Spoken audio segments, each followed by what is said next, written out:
મતિ એટલે બુદ્ધિ, સ્મૃતિ એટલે સ્મરણ, યાદ રાખવું, યાદ રાખવું, સંજ્ઞા એટલે ઈચ્છા, જિજ્ઞાસા, યસ, ચિંતા શબ્દોમાંથી જાગે, ચિંતન કરવું, અને અભિનિબોધ સામે આવેલા પદાર્થોનો બોધ, નિયત, નિયત પદાર્થોનો બોધ. સામે આવેલા પદાર્થોનો નિયત નિશ્ચિત જે જે છે, જે સામે આવી છે તો એને જાણવા માટે તે ઇન્દ્રિયો, બરાબર. તો આ મતિ જ્ઞાનના પર્યાયવાચી શબ્દ છે.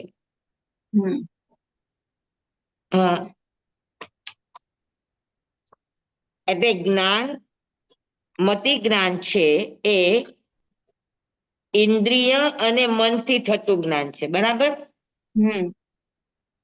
તો ઇન્દ્રિયથી જ્ઞાન થાય એને ઇન્દ્રિય જ્ઞાન કહેવાય, મનથી જ્ઞાન થાય એને અનિન્દ્રિય જ્ઞાન કહેવાય.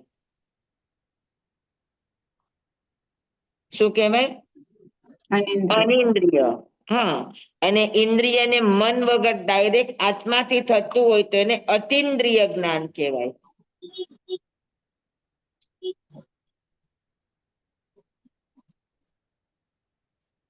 તો આ જ્ઞાનના 3 પ્રકાર છે. હવે મતિ જ્ઞાનની વાત કરીએ તો મતિ જ્ઞાન છે એ ઇન્દ્રિય અને અનિન્દ્રિયથી થાય, અને અવધિ મન પર્યો કેવળ જ્ઞાન છે એ જ્ઞાનને અતિન્દ્રિય જ્ઞાન કહેવાય, કે એમાં ઇન્દ્રિય અને મન બેયની જરૂર નથી. અનિન્દ્રિય એટલે મન, ઇન્દ્રિય એટલે ઇન્દ્રિય. સમજાણું બરાબર? ઇન્દ્રિય જ્ઞાન, અનિન્દ્રિય જ્ઞાન અને અતિન્દ્રિય જ્ઞાન. તો મતિ જ્ઞાન છે એ ઇન્દ્રિય અને અનિન્દ્રિય બંનેથી થાય. તો મતિ જ્ઞાન કોને કહેવાય? તો કે 5 ઇન્દ્રિય અને મનના નિમિત્તથી આત્મા કર્મથી ઘેરાયેલો છે, કર્મથી આવૃત છે, પદાર્થના બોધને સીધો જાણી શકવા માટે સમર્થ નથી, એટલે એ આત્માને એ અસમર્થ આત્માને પદાર્થના બોધ માટે કોનો સહારો લેવો પડે? તો કે ઇન્દ્રિય અને મનનો સહારો લેવો પડે, બરાબર ને? તો ઇન્દ્રિય અને મનનો સહારો જે કમજોર છે એને લેવો પડે. તો ઇન્દ્રિય શું કામ કરે છે? તો કે જાણનારો તો આત્મા જ છે, પણ એ કમજોર આત્માને જાણવામાં એ પોતે નિમિત્ત બને છે, સહારો આપે છે, મદદ કરે છે, બરાબર. તો ઇન્દ્રિય છે એ નિમિત્ત છે જ્ઞાન થવામાં. અને બીજું છદ્મસ્થ આત્મા સીધો જાણતો નથી, એટલે માધ્યમ કોને બનાવશે? અભિમુખ કોને કરશે? તો કે જે વિષય આવશે એ ઇન્દ્રિય અભિમુખ થશે. શબ્દનો વિષય આવશે તો કાન અભિમુખ થશે, આંખનો વિષય આવશે તો રૂપ અને રંગનો વિષય આવશે તો આંખ અભિમુખ થશે, બરાબર. તો જે અભિમુખ, જે વિષય જાણવાનો છે એ ઇન્દ્રિય એને અભિમુખ થાય એટલે એ પોતાના નિયત બોધને જણાવે. સમજાણું તમને? કેમ કે મતિ જ્ઞાનનું અસલી નામ અભિનિબોધ છે. તો મતિ જ્ઞાનને ઇન્દ્રિય અને મન નો સહારો હોય. મનથી પણ થઈ શકે, શ્રોતેન્દ્રિયથી પણ થઈ શકે, ચક્ષુઇન્દ્રિયથી પણ થઈ શકે, ઘ્રાણેન્દ્રિયથી પણ થઈ શકે, રસેન્દ્રિયથી પણ થઈ શકે અને સ્પર્શેન્દ્રિયથી પણ થઈ શકે, બરાબર ને? તો 5 ઇન્દ્રિય અને મન દ્વારા પદાર્થનો બોધ થાય એને મતિ જ્ઞાન કહેવાય. સમજાણું બરાબર? તો મતિ જ્ઞાન છે એ ઇન્દ્રિય જ્ઞાન, અનિન્દ્રિય જ્ઞાન ને અતિન્દ્રિય જ્ઞાન એમાંથી કેટલા પ્રકારનું છે?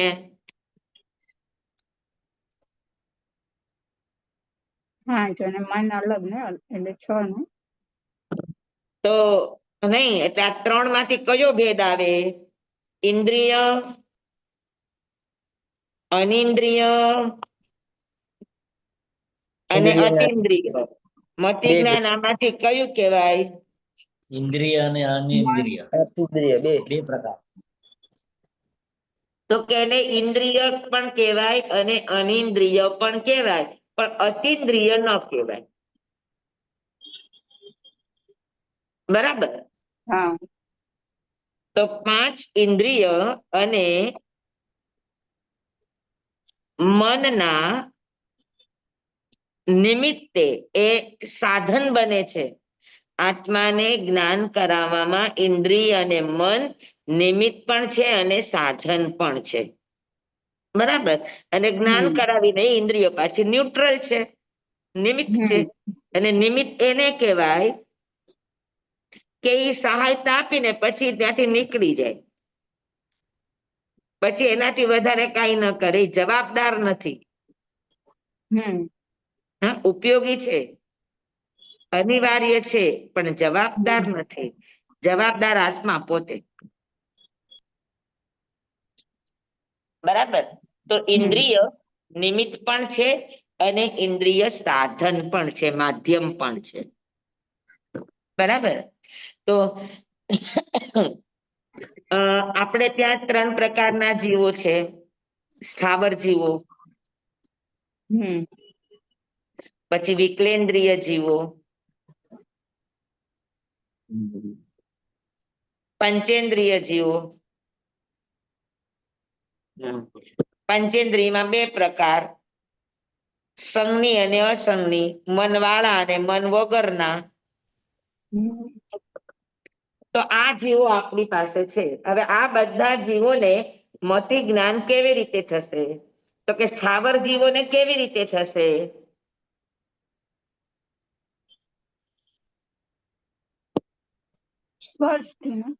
તો કે સ્થાવર જીવોની પાસે એક સ્પર્શેન્દ્રિય છે, બરાબર ને? તો એને સ્પર્શેન્દ્રિય દ્વારા જે પણ વિષયોનો બોધ થશે, આહાર, મૈથુન, પરિગ્રહ વગેરે વગેરે સંજ્ઞાઓની અંદરમાં, તેને જે બોધ થશે એ બોધને શું કહેશું? મતિ જ્ઞાન. બરાબર. પણ એને ખાલી ભૌતિક જગત પૂરતું, વર્તમાન પોતાના ભોગ પૂરતું જ એને એમાં ઉપયોગ છે, એનાથી વધારે આત્માને લઈને કોઈ ઉપયોગ નથી. એટલે એ મતિ જ્ઞાન આત્માની અવસ્થા દ્રષ્ટિને લઈને મતિ અજ્ઞાન કહેવાય. મતિ જ્ઞાન પણ મતિ અજ્ઞાન. સમજાણું? બરાબર.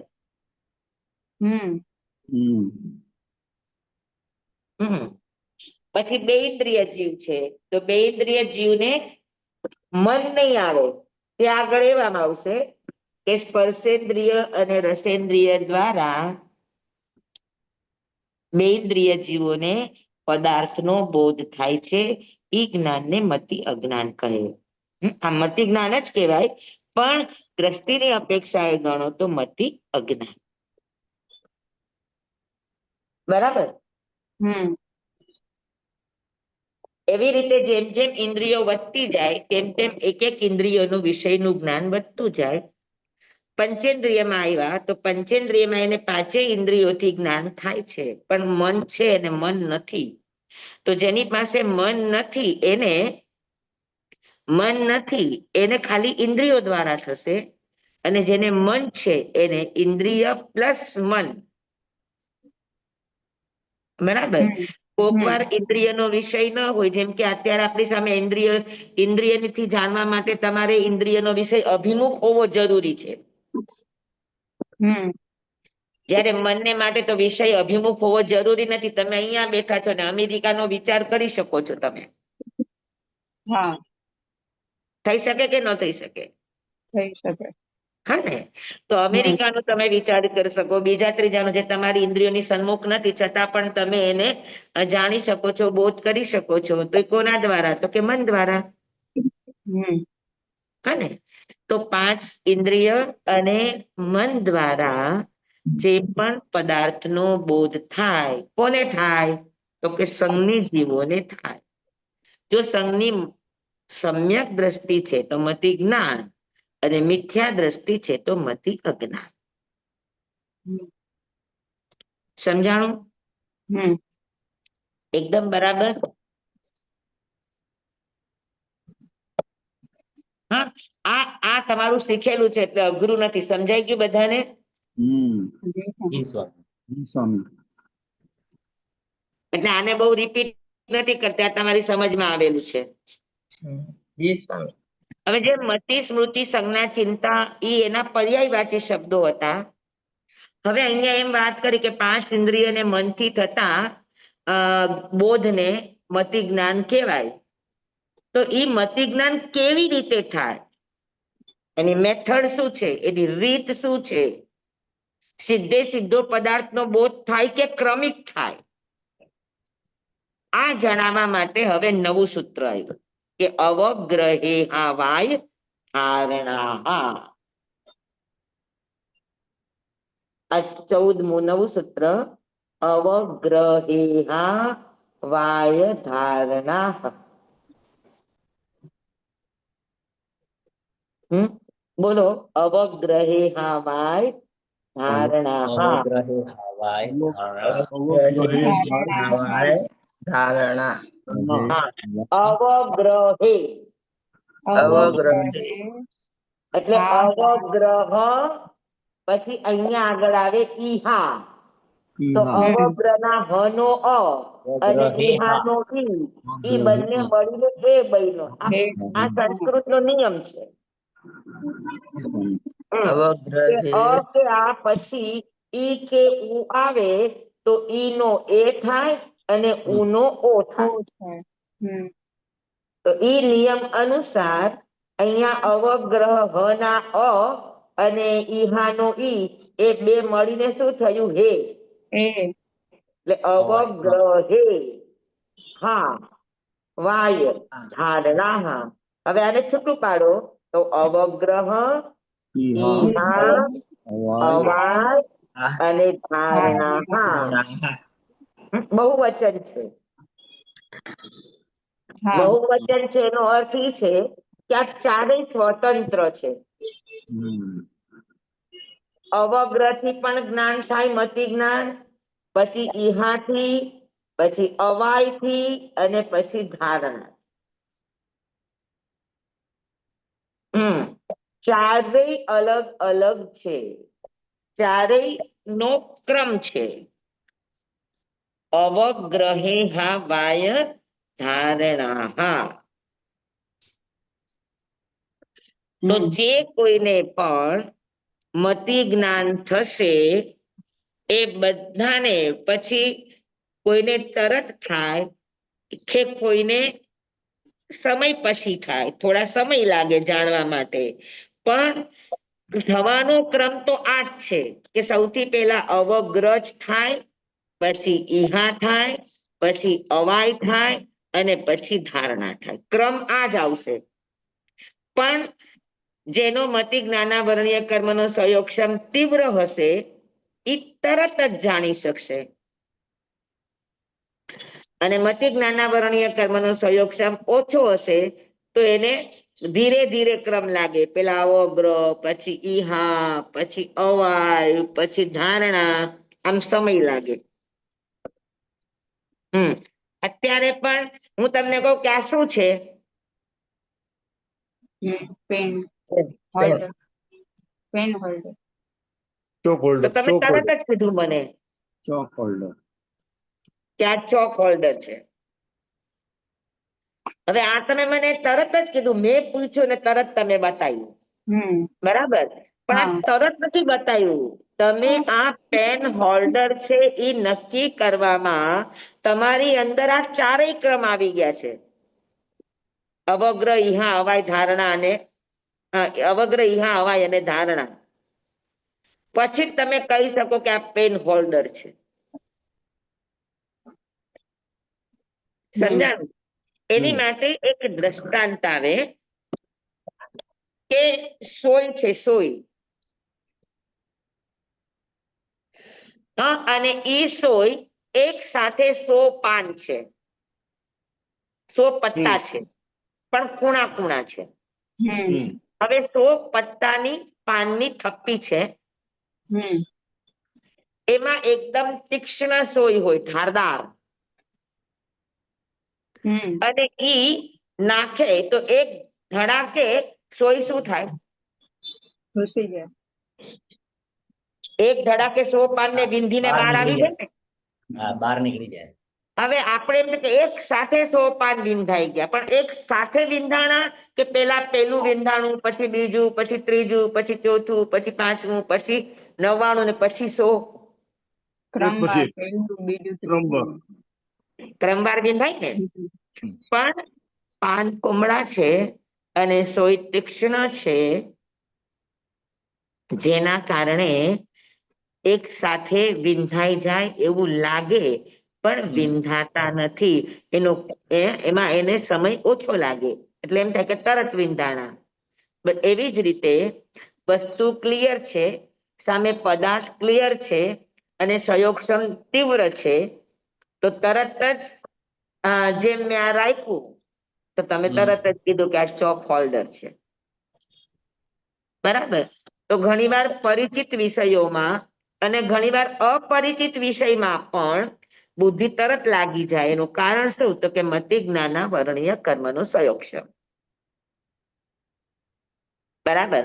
તમે કારમાં જતા હો, હા, અને કારનો ચલાવતા હો, તમે ડ્રાઇવિંગ સીટ ઉપર હો, અને અચાનક આંધી આવે, હા, અને તમારા કાચ ઉપર ધીરે ધીરે ધીરે ધીરે ધીરે માટી જામતી જાય, તો આગળનું દ્રશ્ય દેખાતું બંધ થાય?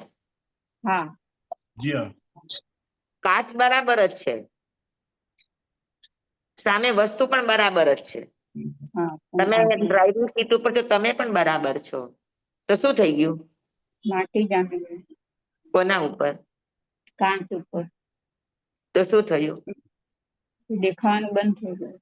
આવરણ આવી ગયું.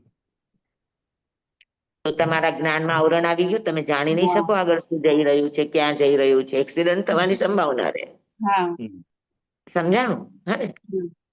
પણ જેવું તમને દેખાવાનું બંધ થાય તો તરત તમે લોકો શું કરો કે પાણીની પિચકારી તમારા ડ્રાઇવિંગ કરતા કરતા કાચ ઉપર નાખો ને પછી સાફ કરે. વાઇપર, હા, હમ. એ વાઇપર ને ફેરવી દો, તો ધીરે ધીરે ધીરે ધીરે ધીરે સાફ થતું જાય.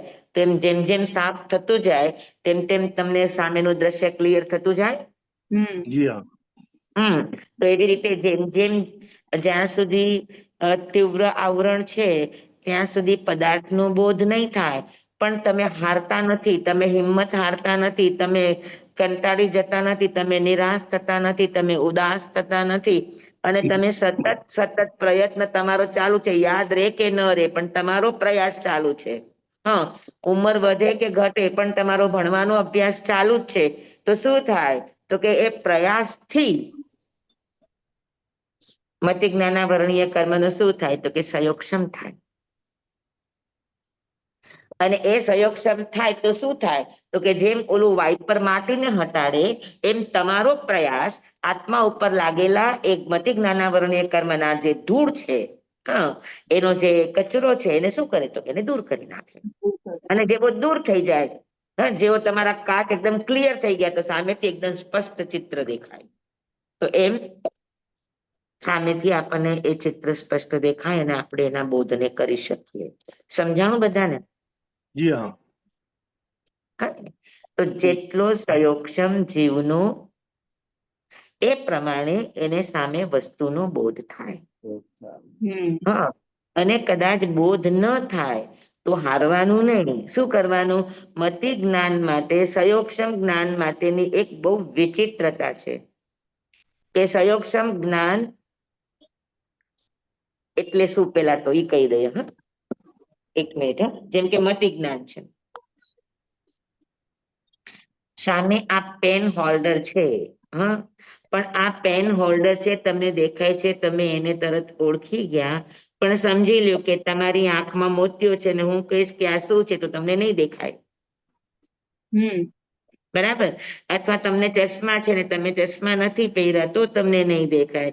અથવા તો બધું જ બરાબર છે પણ અંધારું છે તો તમને નહીં દેખાય. હે? બરાબર છે કે નહીં? જી સ્વામી. જી સ્વામી. જી. તો આવું બધું બનતું હોય. તો આવું બધું બનતું હોય તો મતિ જ્ઞાનને જાણવા માટે આજુબાજુ કેટલા સંયોગક્ષમ જોઈએ. તો એક વાત બધાએ નિશ્ચિત રાખવાની કે સંયોગક્ષમ જ્ઞાન પેલા સમજી લ્યો અને સંયોગક્ષમ જ્ઞાનની અંદર અક્ષર ઈલાજ શું હમ સમજી લો કે આપણે મતિ જ્ઞાન કહીએ છીએ, બરાબર? હમ તો મતિ જ્ઞાન એ પણ સંયોગક્ષમથી જ્ઞાન થાય. સંયોગક્ષમ થાય એટલે શું થાય? તો કે મતિ જ્ઞાનાવરણીય કર્મ જે ઉદયમાં આવ્યું એનો ક્ષય થાય, જે ઉદયમાં નથી આવ્યું એનો ઉપશમ થાય, બરાબર? મતિ જ્ઞાનાવરણીય કર્મની લાઈન છે.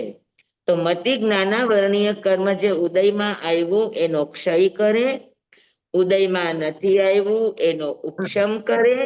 હા, અને એ સમયે કેવળ જ્ઞાનાવરણીય કર્મનો ઉદય સતત ચાલુ છે. હા, અવધિ જ્ઞાનાવરણીય કર્મનો ઉદય સતત ચાલુ છે. મનઃપર્ય જ્ઞાનાવરણીય કર્મનો ઉદય સતત ચાલુ છે. તો એ જ્ઞાનને શું કહેશો? સંયોગક્ષમ. સંયોગક્ષમ તમને સમજાય છે કે નથી સમજાતું? સંયોગક્ષમ સમજાઈ ગયું તો જીતા તમે ઘણું. આ પાછું સમજાવો. પેલા સંયોગક્ષમની મૂળ થિયરી શું? હમ તો કે ક્ષય બતાવો. પ્લસ ઉપશમ પ્લસ ઉદય ઇઝ ઇક્વલ ટુ સંયોગક્ષમ.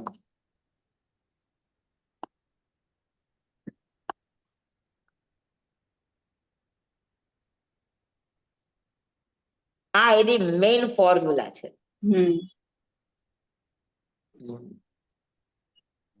બરાબર? હમ ક્ષય અત્યારે સમજો તમે ભણી રહ્યા છો તો શ્રુત જ્ઞાનાવરણીય કર્મ, બરાબર? તમારો હમ. પ્રયાસ ચાલુ છે, તમે એક એક વસ્તુ સમજી રહ્યા છો. તો શું થઈ રહ્યું છે? તો કે શ્રુત જ્ઞાનાવરણીય કર્મનો ક્ષય થઈ રહ્યો છે, બરાબર? જે ઉદયમાં આવે છે એનો ક્ષય થઈ રહ્યો છે, જે ઉદયમાં નથી આવ્યા એનો ઉપસમ. સમ ઉપશમ ચાલુ છે. તમારો અત્યારે પ્રયાસ ચાલુ છે એટલે નવું શ્રુત જ્ઞાનાવરણીય કર્મ ઉદયમાં નથી આવી રહ્યું. જૂનું છે એ ક્ષય થઈ ગયું અને નવું ઉદયમાં નહીં આવ્યું. પણ અત્યારે આપણી પાસે કેવળ જ્ઞાનનો તો ઉદય ચાલુ છે કે નહીં? જી. ચાલુ છે કે નહીં? હા, બરાબર. અવધિ મનઃપર્ય જ્ઞાનનો પણ ઉદય ચાલુ છે કે નહીં? હા, એ કેવળ જ્ઞાનાવરણીય કર્મ, અવધિ જ્ઞાનાવરણીય કર્મ, મનઃપર્ય જ્ઞાનાવરણીય કર્મ એનો ઉદય ચાલુ છે. એનો અર્થ એ છે કે જ્ઞાનાવરણીયની બીજી કોઈને કોઈ પ્રકૃતિનો ઉદય ચાલુ જ છે. જી. હા, શ્રુત જ્ઞાનાવરણીનો ક્ષય અને ઉપશમ છે, પણ બાકીની પ્રકૃતિનો ઉદય છે. કોઈ એક પ્રકૃતિનો ઉદય જ્યાં સુધી ચાલુ હોય ત્યાં સુધી થતા જ્ઞાનને શું કહેવાય? ક્ષયક્ષમ. સંયોગક્ષમ. સમજાણું? જેને મનઃપર્ય જ્ઞાન થયું તો એને પણ સંયોગક્ષમ કહેવાય. શું કામ? તો કે મનઃપર્ય મતિ શ્રુત અવધિ મનઃપર્ય જ્ઞાનાવરણીય કર્મનો ક્ષય છે, ઉદયમાં નથી આવ્યો એનો ઉપશમ છે, પણ કેવળ જ્ઞાનાવરણીય કર્મનો ઉદય તો ચાલુ જ છે. એમ સમજવાનું કે આપણા હમણાં બીજા ઉદયો ચાલુ છે અવધિ. હા, હા, એનો અર્થ શું છે? સંયોગક્ષમ નો અર્થ શું છે? કે જે કર્મનો સંયોગક્ષમ હોય, બરાબર, હા એ કર્મનો ઉદયમાં આવે એનો ક્ષય હોય, ઉદયમાં નથી આવ્યો એનો ઉપશમ હોય, પણ એ જ કર્મની કોઈ બીજી એક પ્રકૃતિનો ઉદય સતત ચાલતો હોય. તો સ્વામી આ તો પ્રોસેસ કહેવાય ને એક. આ તો પ્રોસેસ તો છે. સ્વામી આપણું અવધિ જ્ઞાન છે એ દેખાડી દીધું એમ. ક્ષોભક્ષમ જ્ઞાન છે કે ક્ષોભક્ષમ પ્રોસેસ હા, છે? ક્ષોભક્ષમ જ્ઞાન છે કે પ્રોસેસ છે? સંયોગક્ષમ છે એ પ્રોસેસ છે, અને સંયોગક્ષમ પ્રોસેસ થી થતું જે બોધ છે એ જ્ઞાન છે. સ્વામી આપણામાં અવધિ જ્ઞાન છે એ દેખાડી દીધું આપે. હા એ છે હા. સમજાય છે બરાબર બધાને? જી જી હમ. જી સ્વામી. તો સહયોગ શબ્દની મૂળ ફોર્મ્યુલા ઉદય એ ભૂલવાનું નહીં. અતિચાર જે પણ લાગે છે એ ઉદયના કારણે થાય છે. હા, સમ્યક દ્રષ્ટિને પણ જમવાઈદમ વગેરે અતિચારો લાગે. શું કામ? તો કે જ્યાં સુધી કેવળ જ્ઞાન ન થાય ત્યાં સુધી અતિચાર લાગે.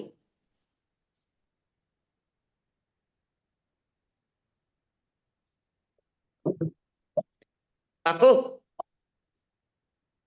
પાકું પાકું જી સ્વામી. જી સર. હા. તો મતિ જ્ઞાનાવરણીય કર્મનો ઉદયમાં આવે એનો ક્ષય, ઉદયમાં નથી આવ્યા એનો ઉપશમ. હા, અને જ્ઞાનાવરણીયની એક પ્રકૃતિ કેવળ જ્ઞાન કે જે બીજા જ્ઞાન નથી થયા એ બધા જ્ઞાનાવરણીય કર્મનો ઉદય ચાલુ છે. આ સમયે આપણને જે કંઈ પણ બોધ થાય એ કોનાથી થાય? એની પ્રોસેસ શું? તો કે સયોક્ષમ. હમ. બરાબર? જી જી. સ્વામી. જી પાક્કું સમજાય કે સયોક્ષમ? જી જી સ્વામી. હવે આ સયોક્ષમની માટેની અક્ષીર છાવી કઈ? પુરુષાર્થ અને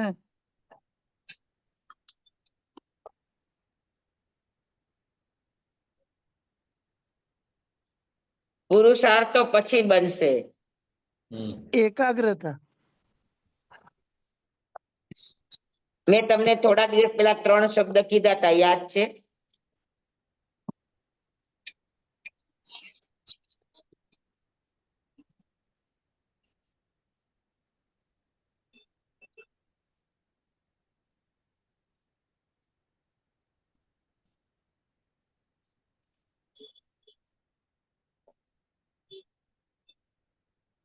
હમ. અથક પ્રયાસ, અગ્લાન પ્રયાસ અને અજસ્ર એટલે સતત પ્રયાસ.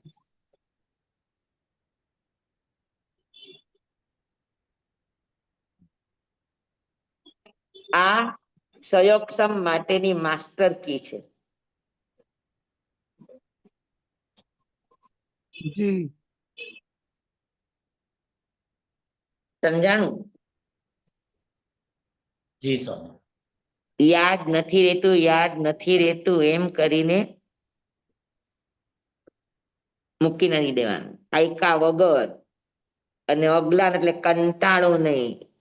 કોઈ પણ જ્ઞાનનો કંટાળો નહીં આવવો જોઈએ. પછી અનિલભાઈ ખાસ તમે સમજજો કે આપણને કોઈ પણ જ્ઞાનમાં કંટાળો આવવો એનો અર્થ એ છે કે જો આપણે જ્ઞાનાવરણીય કર્મને ખપાવવામાં નબળા પડી શકીએ. જી કોઈ પણ જ્ઞાનને સમજવામાં કંટાળો નહીં આવવો જોઈએ. પછી એ સુટ્ટાગમ હોય, અથાગમ હોય કે તદુભયાગમ. જી જી જી. બરાબર? જી પછી સ્વામી. આગમ રૂપે હોય, થોકડા રૂપે હોય કે ગમે તે રૂપે હોય. હમ. પ્રયાસ આપણા હાથમાં છે, કંટાળવાનું નહીં. હું તમને યાદ કરવાનું એટલા માટે કહું છું કે તમે મોઢેથી પરીક્ષા આપતા હતા તો એ બાને તમે યાદ કરશો. યાદ કરવું અથવા તો યાદ ન કરો, સમજી લો નથી રહેતું, તો વાંચન સતત હોવું જોઈએ.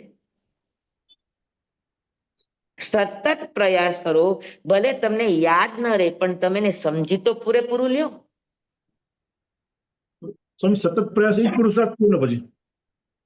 હે? સતત પ્રયાસ કરવો એ જ પુરુષાર્થ થયો ને? તો નહીં? પુરુષાર્થ ક્યારે કહેવાય? સમ્યક દ્રષ્ટિ બન્યા પછી જે પણ કરશું ને એ પુરુષાર્થ. અચ્છા. ત્યાં સુધી પ્રયાસ. અચ્છા, એટલે મિથ્યા દ્રષ્ટિ જ છે હજી આપણે. આત્માના લક્ષ્ય અને આત્માને માટે થાય તો પુરુષાર્થ. હમ અને આપણી પાસે આત્માનું લક્ષ્ય હોય તો પુરુષાર્થ કહેવાય, હમ પણ ખાલી શાબ્દિક રીતે નહીં. હમ બાકી પ્રયાસ કહેવાય. જી સ્વામી. બરાબર. અને કોઈ લક્ષ્ય વગરનો ને આડે ધડ સંસારના ને એ બધા કરાય એને પરિશ્રમ કહેવાય, પ્રયાસ પણ ન કહેવાય.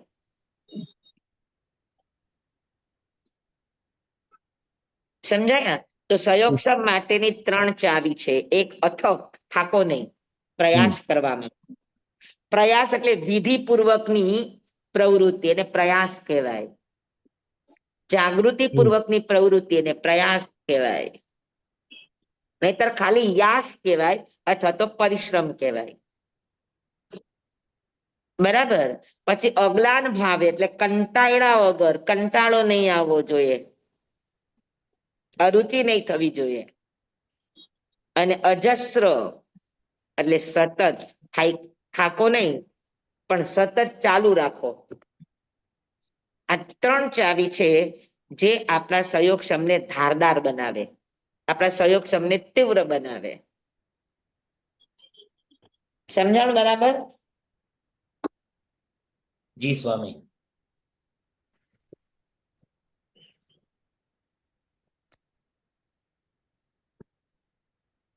ચાલો હવે આપણે મતિ જ્ઞાન થવાની પ્રોસેસ,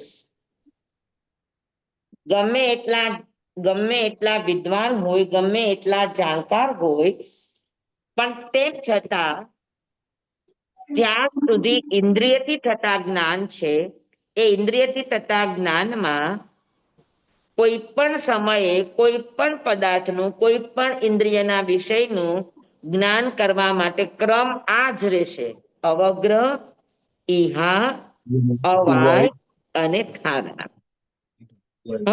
સંયોગક્ષમ તીવ્ર હશે તો અવગ્રહ, ઈહા, અવાય, ધારણા સ્પીડમાં થશે. અને કદાચ આપણો મંદ હશે અને ઉદય વધારે હશે તો આપણને અવગ્રહ, ઈહા, અવાય, ધારણા થશે, ધીરે ધીરે ધીરે ધીરે થશે. જેમ કે મેં તમને ઓલી તીક્ષ્ણ સોય, એકદમ ધારદાર સોય અને પાન, એ રીતે તમે બુઠ્ઠી સોય લ્યો અને 100 પાન છે તો એને વીણતા વાર લાગશે કે નહીં? વાત. બુઠ્ઠી સોય હોય અને તમે એને 100 પાનને વીંધો તો વાર લાગે કે જલ્દી થઈ જાય? વાર લાગે. વાર લાગે. વાર લાગે ને. બસ એવી જ રીતે સંયોગક્ષમ બુઠ્ઠો છે તો વાર લાગે અવગ્રહ, ઈહા, અવાય, ધારણાને. અને સંયોગક્ષમ આપણો તીક્ષ્ણ ધાર જેવો છે તો અવગ્રહ, ઈહા, અવાય, ધારણાને વાર ન લાગે. બસ આટલો જ ફરક. સ્વામી, આપણે જે ચોક હોલ્ડર છે કીધું, ચોક હા. હોલ્ડર એની મેં જાણી લીધું, અમારી ધારણામાં બેસી ગયું. હવે આપણે જે ત્રીજી વાર પૂછ્યું તો એ સીધી ધારણામાં જાય કે પછી અવગ્રહ થી સ્ટાર્ટ થાય? ના પાછું ના ના, એ જ તમને કહેવા માંગુ છું કે સીધું ધારણામાં નહીં જાય. નહીં જાય. એટલે અવગ્રહ, ઈહા. અવગ્રહ, ઈહા, પણ ત્યારે તમારું જાણેલું છે, તમારી ધારણા એકદમ મજબૂત છે, એટલે તમારો એટલો મતિ જ્ઞાના વર્ણ્ય કર્મનો સંયોગક્ષમ છે કે તમને આ પાક્કી ખબર જ છે. તો ત્યારે તમારો અવગ્રહ, ઈહા, અવાય, ધારણાનો ક્રમ સ્પીડમાં હશે. સ્પીડમાં હશે. Okay okay. અચ્છા, હવે ક્લિયર થઈ ગયું. એકદમ સમજાય ગયું? બરાબર. એકદમ ક્લિયર. તો મતિ જ્ઞાનને થવા માટે ક્રમ લાગે. સ્વામી. પછી મતિ હોય, સ્મૃતિ હોય, સંજ્ઞા હોય, ચિંતા હોય, અભિનિબોધ હોય, કાનથી થતું હોય, આંખથી થતું હોય, નાકથી થતું હોય, જીભથી થતું હોય, સ્પર્શેન્દ્રિયથી થતું હોય કે મનથી થતું હોય, પણ આ બધાને મતિ જ્ઞાન થવા માટે ક્રમ લાગે, ક્રમ વગર ન થાય. અને કયા ક્રમથી થાય? તો અવગ્રહ, ઈહા, અવાય, ધારણા મતિ જ્ઞાન થવાની પ્રોસેસ છે. બરાબર. તો કે સૌથી પહેલા અવગ્રહ થશે, પછી ઈહા થશે, પછી અવાય થશે, પછી ધારણા થશે. જી જી બરાબર.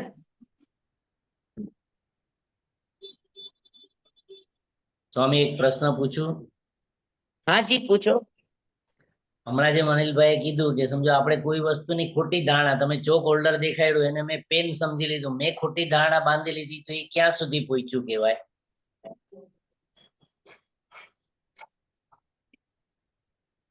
કા તમે આ ચીજને ખોટી સમજ્યા છો ને તમે એની ધારણા બનાવી લીધી છે. હમ હમ બરાબર. હાજી. હા, અને કા તમને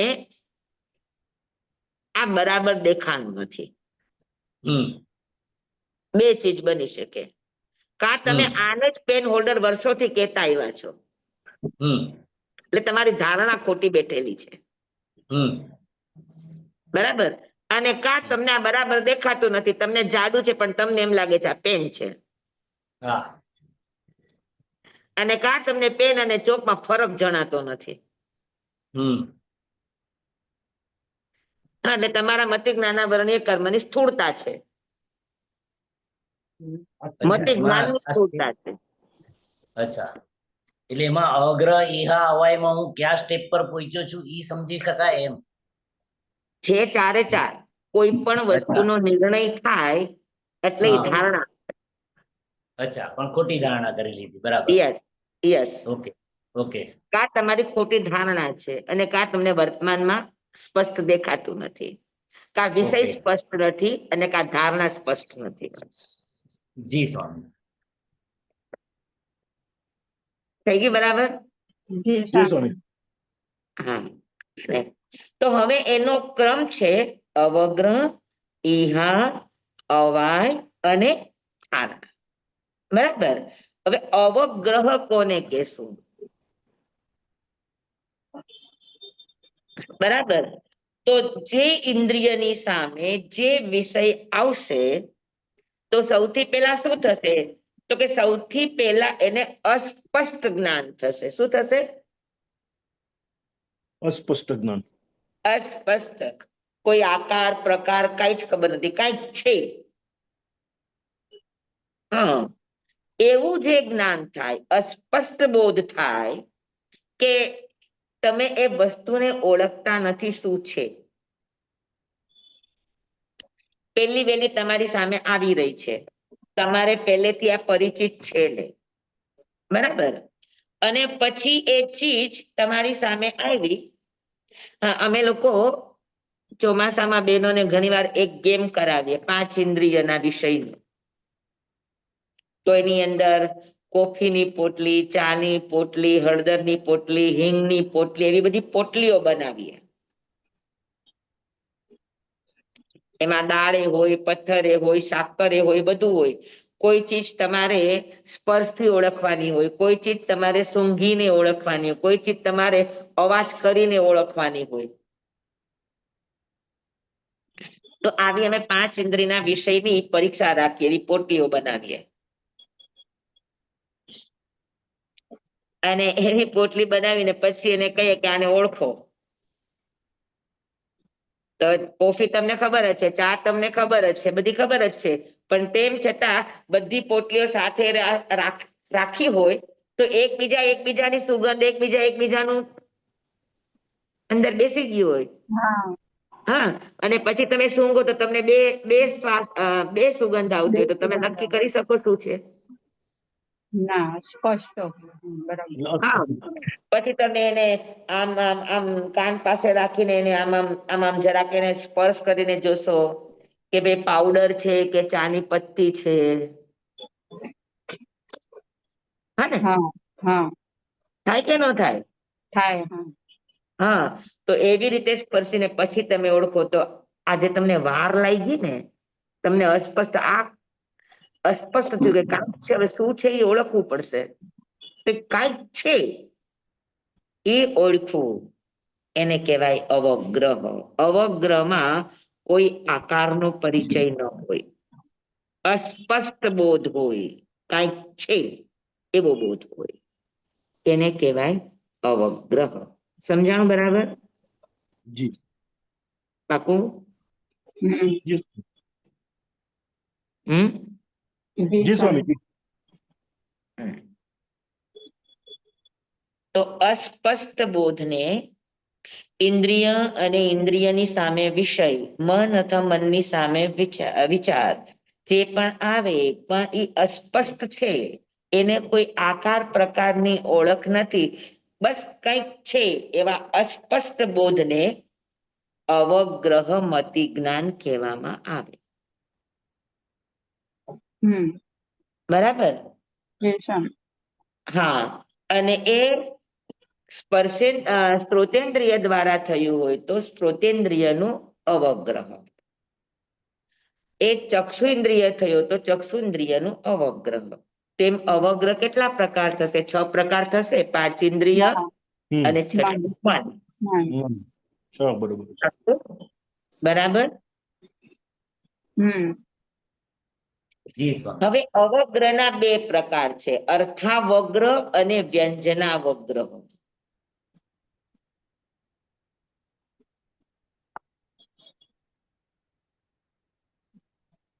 અવગ્રહમાં પણ સૂક્ષ્મ.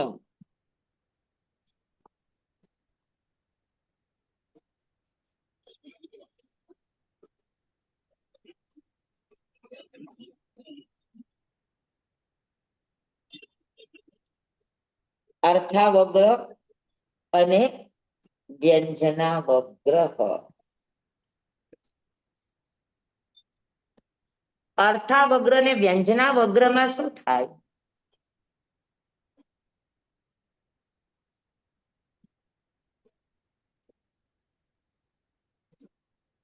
નથી આવી. ખબર છે? આંખ અને મનનો વ્યંજનાવગ્રહ ન હોય, અર્થાવગ્રહ હોય. આંખ અને મન. આંખ અને મનથી વ્યંજનાવગ્રહ ન થાય. વિષયનો સંપર્ક થયા વગર. Yes, yes. વિષયનો સંપર્ક થયા પછી, એટલે અર્થાવગ્રહ પહેલા વ્યંજનાવગ્રહ હોય.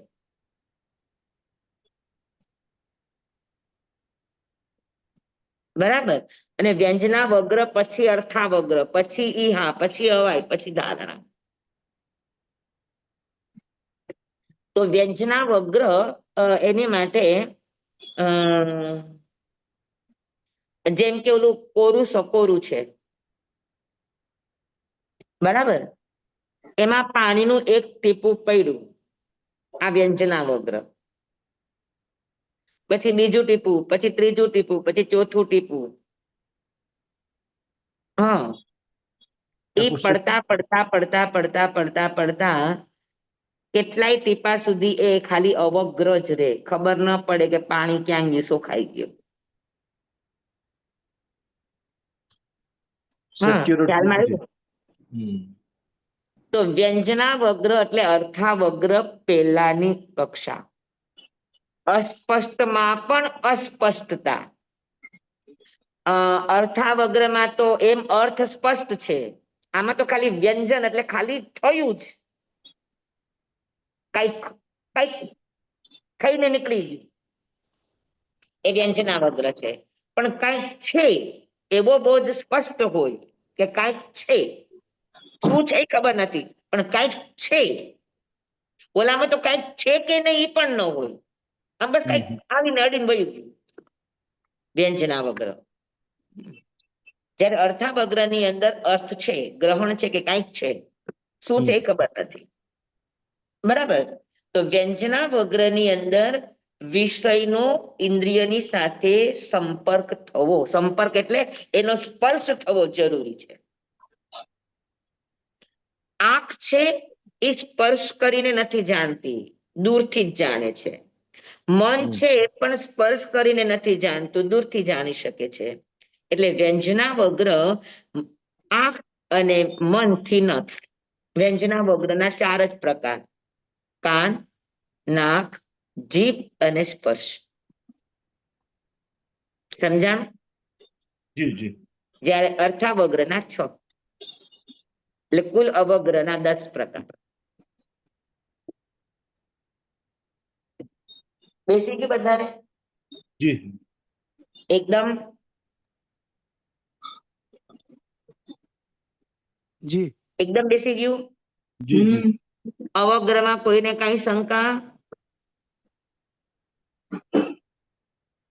અર્થાવગ્રહનું અસ્પષ્ટ બોધ. અસ્પષ્ટ બોધ. પણ અસ્પષ્ટ બોધ પણ બે પ્રકારના. એક અસ્પષ્ટ બોધ છે પણ છે એવું થાય કે કઈક છે એ અર્થાવગ્રહ. પણ અર્થાવગ્રહ પેલાનો પણ જે બોધ છે એને વ્યંજનાવગ્રહ કહેવાય.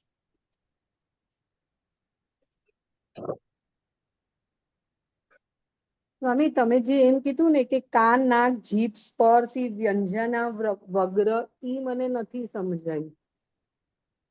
વ્યંજનાવગ્રહ એટલે શું એ સમજાશે તો સમજાશે. વ્યંજનાવગ્રહ એટલે અર્થાવગ્રહ પેલા થતો બિલકુલ અસ્પષ્ટ બોધ, હા ઈ સમજાયું. એને વ્યંજનાવગ્રહ થાય. પણ વ્યંજનાવગ્રહની શરત શું હોય કે ઇન્દ્રિયને એના વિષયની સાથે સ્પર્શ થવો જોઈએ. હમ કાનમાં શબ્દના પૂદગલો અંદર સ્પર્શ થાય તો કાન સાંભળી શકે. નાકમાં ગંધના પૂદગલો સ્પર્શ થાય તો નાક જાણી શકે. હાથમાં તમે રાખ્યું હોય અને કહો કે આની ગંધ કેવી છે તો ન સમજાય. બરાબર. બરાબર. જીભમાં તમે મૂકો તો તમે એના ટેસ્ટને ઓળખી શકો. હાથમાં મૂકો તો તમે એના સ્પર્શને ઓળખી શકો. ચામડી ઉપર મૂકો તો એ બધાને સ્પર્શ થવો જરૂરી છે. હવે આંખમાં તમારે કલર જોવો હોય તો કલરને આંખને અડાડવાની જરૂર છે કે દૂરથી જ તમને કલર દેખાય? દૂરથી દેખાય. બરાબર છે. હા, અમેરિકાનો વિચાર કરવો હોય તો મનને તમારે અમેરિકા વિચારોને એટલે અમેરિકાને તમારે અડવા જવું પડે કે અહીંયાથી બેઠા બેઠા પણ તમે અમેરિકાનો વિચાર કરી શકો? અહીંથી બેઠો. તો તમે દૂરથી વિષયને ગ્રહણ કરી શકો ને. તો ઇન્દ્રિય અને સોરી આંખ અને મન એ દૂરથી જ વિષયને પકડે છે. હા સમજાયું. વિષયને જ્યારે ગ્રહણ બાકીની 4 ઇન્દ્રિયો છે એ વિષયને ઓડે તો જ એ વિષયને પકડી શકે, નહીતર ન પકડી શકે. એટલે પોતાના વિષયના સંપર્કમાં આવવાથી જે ગ્રહણ થઈ શકે. જો સંપર્કમાં તો આવે જ હર્ષિતભાઈ, જી સંપર્કમાં તો આવે જ. પછી સંપર્ક દૂરથી હોય કે નજીકથી હોય, હમ સંપર્કમાં અભિમુખ થયા વગર કોઈ ઇન્દ્રિય વિષયને પકડી ન શકે. અતિન્દ્રિય નહીં, અતિન્દ્રિય પણ નહીં. સ્પર્શ સ્પર્શ અનિન્દ્રિય. અનિન્દ્રિય નહીં. જી સ્પર્શ જરૂરી છે. પદાર્થનો. ઇન્દ્રિયનો પદાર્થના વિષયની સાથેનો સ્પર્શ થાય. જેમ કે ભાષા શું કહેવાય, સુગંધના પરમાણુ છે, શબ્દના પરમાણુ છે, હા, રૂપ રંગના પરમાણુ છે, બરાબર, રસના પરમાણુ છે, સ્પર્શના પરમાણુ છે. પણ કાનના વિષય ત્યારે જ જાણી શકે કે કાનમાં શબ્દના પરમાણુનો સ્પર્શ થાય તો. દૂર દૂરથી ન સાંભળી શકે. હા, પછી જીભમાં તમે મૂકો તો જીભ જાણી શકે. નાકમાં સૂંઘો તો જાણી શકે. દૂરથી તમે હાથમાં રાખો તો ન જાણી શકે. ગંધના પરમાણુ નાકમાં જાય પછી ગંધ ભલે દૂર પડી છે પણ એની સુગંધના પરમાણુ કે દુર્ગંધના પરમાણુ નાકમાં જાય ત્યારે નાક એને ઓળખી શકે કે સુગંધ છે, દુર્ગંધ છે, શેની નહીં. અને સ્વામી ઈ પૂદગલનો જથ્થો વધારે હોય તો જલ્દી સમજાય ને. કાનમાં જે પૂદગલ જાય જથ્થો વધારે અથવા તો ઓછો હોવાની જરૂર, તમારું નાક ભરાવવું જોઈએ, તમારો કાન ભરાવવો જોઈએ. અચ્છા સમજાણું? જ્યાં સુધી ન જાય પૂરેપૂરું ત્યાં સુધી ન સમજાય.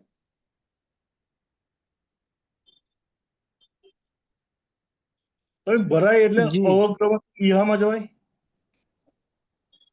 નહીં. હજુ અવગ્ર જ રહેશે. પેલા તો વિષયને પકડવો, પછી વિષયને ઓળખવો. કોઈકનો અવાજ છે, આ અવગ્રહ. હમ. કોનો છે? તબલાનો, હાર્મોનિયમનો છે કે પિયાનાનો છે? એ શંકા, એ ઈહા. હમ. સમજાય છે તમને? હા હા હા રાઈટ, યાદ પણ આવી ગયું. અવાજ છે, હમ. અવાજ છે એ ઓળખવો. હમ, હમ, અવગ્રહ. હમ, કઈક અવાજ આવી રહ્યો છે, કઈક હમ. કઈક કઈક થાય છે, એ વ્યંજનાવગ્રહ. હમ. પછી અવાજ આવી રહ્યો છે, અર્થાવગ્રહ. પછી કોનો અવાજ છે? આ કે આ? હમ. એ ઈહા. એટલે એક step પછી આગળ વધ્યા. એકદમ હજુ તમારા ઉપયોગને સતત બનાવ્યું. આ જ અવાજ છે, અવાજ. અને આવા આવા આવા અવાજ હોય એને આ અવાજ કહેવાય. ધારણા. વંદામી સ્વામી. પણ હાજી. આપણે આંખમાં બી કહીએ ચક્ષુ ઇન્દ્રિય, તો એના રૂપના બધા ઉદ્ગલો તો આપણી આંખને સ્પર્શે તો ખરા ને, પણ દૂરથી સ્પર્શે એમ. આ દૂરથી, આંખને અડવાની જરૂર નથી. તો જેમ કાનમાં શબ્દના પૂતગલો ભરાય, એમ આંખમાં જોવા માટે ઈ બધા ના રૂપના ના પૂતગલો ના, ભરાશે ને. એના પરમાણુ આંખને અડે નહીં. એ દૂરથી જ એના વિષયને ગ્રહણ કરે. સ્પર્શે પણ નહીં, એટલે અડે નહીં એનો મિનિંગ એ જ ને. હા પેલું હા હા, પેલું ખબર તમે છે કે કીકી ઉપર, તમે કીકી ઉપર લાલ કલર રાખી જુઓ.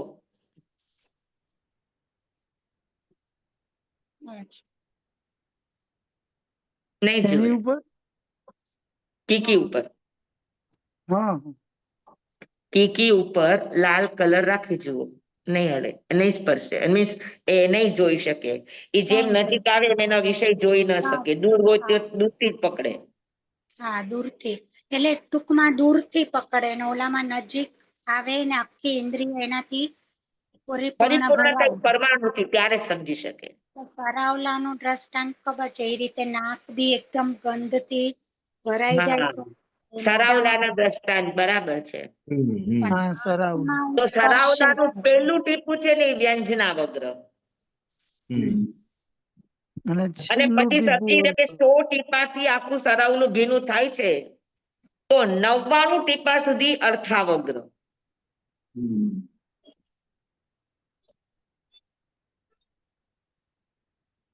અને પછી 100 ટીપા એ તમને ભીનું દેખાય, એ અર્થાવગ્રહ. અને સ્વામી જેટલી ઇન્દ્રિય સતેજ એટલું આ ઝડપ વધી જાય પ્રોસેસની ધારણા સુધી. ઇન્દ્રિય સતેજ નહીં, સંયોગક્ષમ સતેજ. હા અચ્છા, ઇન્દ્રિય સતેજ નહીં. સંયોગક્ષમ જેટલો અને સતેજ. સ્વામી આપણા કોળિયાનું દ્રષ્ટાંત લઈએ તો એકદમ નવું હોય ત્યારે તો હા એને આપણે પલાળી રાખીએ, એનો મિનિંગ કે પ્રોસેસ બહુ ધીમી ચાલતી હોય, પણ એક વખત એ કોળિયું હા, ભીનું એક થઈ વખત જાય, થઈ ગયા પછી. પણ તો પણ એનો આ પેલા વ્યંજનાવગ્રહ પૂરેપૂરો હા હા થાય હા હા, થાય થાય થાય, આજ ક્રમ, આજ ક્રમ.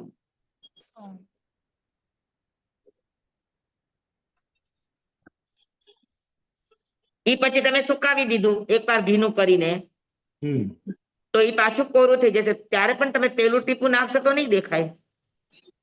હમ. અને પણ કોરા કોડિયા જેટલી વાર ન લાગે. હા. પણ સ્વામી વારંવાર રિપીટેશન માં પછી સીધું ધારણા સુધી વયું જાય ને? ના, 25મી વાર સીધો આપનો ધારણા અવાજ સાંભળું ક્યારેય ન જાય, ક્યારેય ન જાય. કરમ આ જ રહેશે. નહીં, તમને ખૂબ વાર સાંભળ્યા પછી જયારે ખૂબ બધી વાર સાંભળું પછી તો સમજાય જાય ને કે આ અવાજ રેખાબેન નો છે કે આ અવાજ અનિલભાઈ નો છે. પછી છતાં પણ રેખાબેન નો અવાજ જાણવા માટે તમારે અવગ્રહ અવાજ ધારણા થાય, બહુ સ્પીડમાં થાય. હા ધારણા આવી ક્રમ તો જાય. આ છે. મતિ જ્ઞાન અવગ્ર ઇહા અવાય ધારણા વગર ન થાય. પછી તમારો અભ્યાસ પરિચિત ગમે હોય એટલો. તોય ભલે, પરિચિત ન હોય તોય ભલે. ફરક કેટલો પડે કે પરિચિત છે તો ઝડપથી થાય અને પરિચિત નથી તો વાર લાગે. પણ અવગ્રહ નો શેષ ન થઈ જાય. મતિ જ્ઞાન સીધે સીધું ધારણા ન થાય. સ્વામી તો એ અવધિ મને કર્યો બધામાં આ ચારેય નિયમ લાગે. કેમ કે મતિ જ્ઞાન અને શ્રુત જ્ઞાન વગર અવધિ અને મન પ્રયોગ જ્ઞાન પણ કામ ન કરે. એને શબ્દના સહારા લેવા પડે કે ન લેવા પડે? હા લેવા પડે. પણ એ ચાલો લોકો તમે. એમનો ક્ષયોપશમ વધારે હોય છે. હા, સમજાય કે બધાને બરાબર? જી જી જી સ્વામી. હા, તો હવે આપણો ટાઈમ થઈ ગયો છે. આજે જરાક વિષયને પહેલેથી લઈ લ્યો કે કોઈ પણ જ્ઞાન છે એ 3 પ્રકારના છે: ઇન્દ્રિય, અનિન્દ્રિય અને અતિન્દ્રિય. મતિ શ્રુત છે એ ઇન્દ્રિય અનિન્દ્રિય છે અને અવધિ મન પ્રયોગ કેવળ જ્ઞાન એ અતિન્દ્રિય. અતિન્દ્રિય છે. બરાબર. હમ. પછી કોઈ પણ જ્ઞાન થવા માટેનો ક્રમ અવગ્ર, ઈહા, વાય, અવાય ધારણા. અને ધારણા. બરાબર. અને અવગ્ર ઇહા અવાય ધારણા થવામાં એને જરૂર શેની પડે? તો કે સંયોગક્ષમની. અને સંયોગક્ષમ એટલે શું? ક્ષય વત્તા ઉપસમ. પ્લસ ઉદય. ક્ષય વત્તા ઉપસમ વત્તા સંયોગક્ષમ. હા, પણ એટલે શું? કોનો ક્ષય, કોનો ઉપસમ અને કોનો ઉદય? જે ઉદયમાં આવ્યો એનો ક્ષય. હા, ઉદયમાં ઉપસમ. નથી આવ્યું એનો ઉપસમ. જેમ કે અત્યારે હું ઇન્દ્રિય દ્વારા સાંભળી રહી છું. શબ્દ શ્રુત જ્ઞાન સાંભળી રહી છું. તો શ્રુત જ્ઞાનાવરણીય કર્મનો ઉદયમાં આવે એનો ક્ષય, હમ. ઉદયમાં નથી આવ્યા એનો ઉપસમ. ઉપસમ. અને ઉદય કોનો? એની જ કોઈ સહજાતીય બીજી પ્રકૃતિ એટલે કે અવધિ જ્ઞાન, મન પ્રયોગ જ્ઞાન, કેવળ જ્ઞાન એ ત્રણ એનો આવરણીય ઉદય હોય. એનો જે ઉદય. જ્ઞાન થયું. બરાબર, બરાબર. તો એ સમયે જે સંયોગક્ષમ થયો અને તમને જે શ્રુત જ્ઞાનની પ્રાપ્તિ થાય તો આને કહેવાય સંયોગક્ષમ જ્ઞાન. બરાબર છે? બરાબર. સંયોગક્ષમ એ પ્રક્રિયા છે અને જ્ઞાન એ એનું પરિણામ છે, રિઝલ્ટ છે. તો સંયોગક્ષમ સમજાય કે બધાને બરાબર? જી જી. Yes, very good, very good. હા, અને અવગ્રના કેટલા પ્રકાર? બે વ્યંજના કયા? 4 ને 6 10. વ્યંજનાવગ્ર અને અવગ્ર, અર્થાવગ્ર અને વ્યંજનાવગ્ર. પેલા શું થાય? અર્થાવગ્ર થાય કે વ્યંજનાવગ્ર થાય? વ્યંજનાવગ્ર 4. વ્યંજનાવગ્ર. પછી અર્થાવગ્ર. અવગ્રમાં કેવો બોધ થાય? સ્પષ્ટ કે અસ્પષ્ટ? અસ્પષ્ટ. એમાં અસ્પષ્ટ બોધ થાય. હા, બરાબર. હમ. એટલે વસ્તુની ઓળખ ન થાય હમ. અવગ્રમાં. બરાબર. અર્થાવગ્રના કેટલા પ્રકાર? 6 પ્રકાર. 6. અને વ્યંજનાવગ્રના 4. 4. કયા બેથી વ્યંજનાવગ્ર ન થાય? મન અને આંખ અને આંખ અને મન. મન. આંખ અને નહીં, મને. આંખ. Very good, very good. ચાલો, બધાને સમજાઈ ગયો આજનો વિષય? જી. ખૂબ ખૂબ ધન્યવાદ બધાને. આપના ખૂબ ખૂબ આભાર. ધન્યવાણી સ્વામી, ધન્યવાદ. ધન્યવાણી સ્વામી. ધન્યવાણી સ્વામી. જમવાઈદમ વચ્ચામિનમિણ ખરમચક્રમ પયાહિનમ વિનયહિનમ જોગહિનમ ગોસહિનમ સુઠ્ઠુદિનમ દુઠ્ઠું પડી છે એમાં કાલે કહું સજાવો કાલે ન કહું સજાવો અસજાય સજાયમ સજાય ન સજાયમ ભણતા ગણતા ચિંતવતા વિચારતા સુણતા સાંભળતા જ્ઞાનીઓના અનંત અનંત ભાવો છે અનંત અનંત પર્યવો છે અનંત અનંત ગમા છે અનંત અનંત નય છે અનંત અનંત નિક્ષેપ છે અનંત અનંત રહસ્ય છે અનંત અનંત ખુલાસાઓ છે. આમાંથી કોઈ પણ ભાવ ભેદ નય નિક્ષેપ ગમા રહસ્ય ખુલાસાનું સ્ખલન છદ્મસ્ત ભાવે મારા બોલવામાં આવ્યું હોય, કહેવામાં આવ્યું હોય, સમજાવવામાં આવ્યું હોય, આપના સાંભળવા સમજવામાં આવ્યું હોય તો અરિયસિત કેવડી ગુરુ ભગવાન આપની સાક્ષીએ, આત્મા પરમાત્માની સાક્ષીએ તસ્મેચ્છામિ તમેવ સત્યમ તમેવ સત્યમ તમેવ સત્યમ નિસંકમ જમ જીમે હિમ પવેયમ સેવમ ભંતે સેવમ ભંતે સેવમ ભંતે તિબેમી. નમો ઓરિયંતાણંગ નમો સિદ્ધાણંગ નમો આયર્યાણંગ નમો વસાયણંગ નમો વૈસવસાવણંગ. ગુરુદેવની આજ્ઞા. શ્રી શ્રી ચતારી મંગલમ અરિહંતા મંગલમ સિદ્ધા મંગલમ સાહુ મંગલમ કેવલી પનર્દુતમ મંગલમ. ચતારી લોગતમા અરિહંતા લોગતમા સિદ્ધા લોગતમા સાહુ લોગતમા કેવલી પનર્દુતમ લોગતમો. ચતારી શરણં પવજ્જામિ અરિહંતે શરણં પવજ્જામિ સિદ્ધે શરણં પવજ્જામિ સાહુ શરણં પવજ્જામિ કેવલી પનર્તં ધમ્મં શરણં પવજ્જામિ. ચાર શરણા ચાર મંગલ ચાર ઉત્તમ કરે જે નર, ભવસાગરમાં ન બુડે તે સકલ કર્મનો આણે અંત, મોક્ષના સુખ લય અનંત. ભાવ ધરીને જે ગુણ ગાય તે જીવ તરીને મોક્ષે જાય, સંસારમાં હિ શરણાચાર વર શરણ નહીં કોઈ. જે નર નારી યાદ રે અક્ષય વિચલ પદવી હોય, અંગૂઠે અમૃત વસે લબ્ધિ તણા ભંડાર. શ્રી ગુરુ ગૌતમ સ્વામીજી ભગવાનને સમરીએ તો સદાય મનવાંચિત ફલદાતાર, સદાય મનવાંચિત ફલદાતાર. બોલો ભગવાન મહાવીર સ્વામી કી જય. પૂજ્ય ગુરુદેવ. જય જય જય હો. સુધાભાઈ સ્વામી સર્વે ઠાણાઓ કી જય. બધાને ખૂબ ખૂબ ધન્યવાદ. સાતામા સ્વામી આનંદ જય આશા. સાતામા રહેજો સ્વામી. હાજી. જી.